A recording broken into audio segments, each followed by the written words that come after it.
입술 위의 천년 이야기. 립밤과 립스틱의 탄생부터 지금까지. 립밤 상처난 입술을 위한 지혜. 입술은 우리 몸에서 가장 얇고 민감한 피부야. 피지선이 없어서 금방 마르고 바람이나 추위에 쉽게 갈라지지. 지금은 립밤 하나 바르면 괜찮지만 예전 사람들은 어떻게 입술을 보호했을까? 입술을 보호하려는 노력은 수천 년 전부터 시작됐어. 고대 이집트 사람들은 벌집에서 나온 밀랍을 기름과 섞어 입술에 발랐어. 햇볕 아래서 사막 바람 맞으며 살아야 했던 그들에게 입술 보호는 생존과도 같았지. 동물의 기름, 식물에서 짠 기름, 꿀 이런 자연 재료들을 바르면 갈라진 입술이 덜 아팠고 덜 피가 났어. 그건 단순히 미용이 아니라 정말로 몸을 보호하기 위한 조치였던 거야. 중국이나 인도에서도 립밤과 비슷한 물질들이 있었어. 참기름, 코코넛 기름, 허브에서 짠 기름을 입술에 바르고 어떤 지역에서는 붉은색 꽃잎을 으깨서 기름에 섞어 입술에 바르기도 했어. 입술을 보호하면서 색도 자연스럽게 나게 하려던 거지.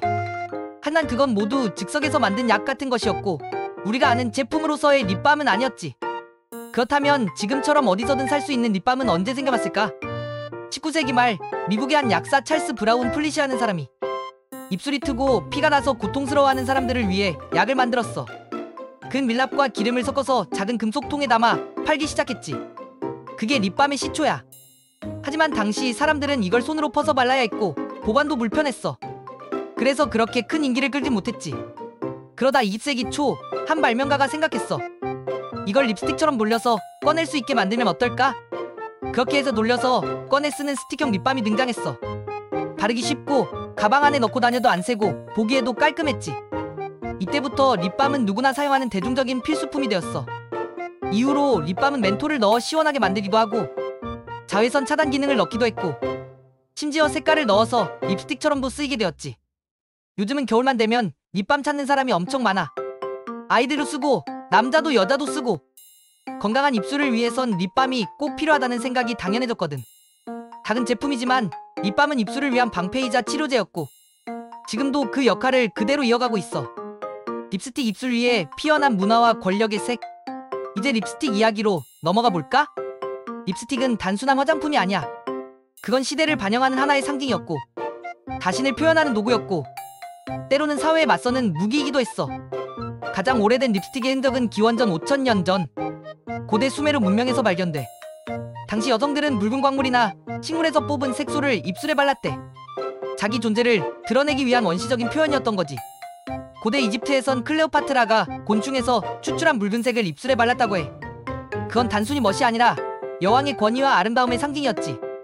당시 립스틱을 만들려면 손이 많이 갔고 재료도 귀했기 때문에 그걸 바를 수 있는 건 상류층이나 왕족뿐이었어.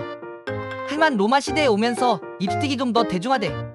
사람들은 납이나 붉은 광물 가루를 입술에 발랐는데 이게 독성이 있어서 오히려 건강을 해치기도 했지. 그럼에도 불구하고 붉은 입술은 계속 매력의 상징으로 남아있었어. 그러다 중세 유럽에 들어오면서 상황이 달라져. 교회는 립스틱을 악마의 유혹이라고 불렀어. 입술에 색을 입히는 건 거짓이며 죄악이라며 금지시켰지. 그래서 립스틱은 어둠 속으로 숨어버렸어. 몰래 바르는 사람도 있었지만 대부분은 눈치를 봐야 했어.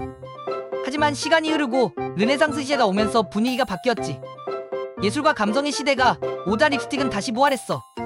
프랑스 귀족들, 특히 궁중 여성들이 묽은 입술로 자신을 꾸미기 시작했고 립스틱은 우아함의 상징으로 떠올랐지. 19세기 말 프랑스에서 금속 케이스에 넣은 립스틱이 처음 등장해.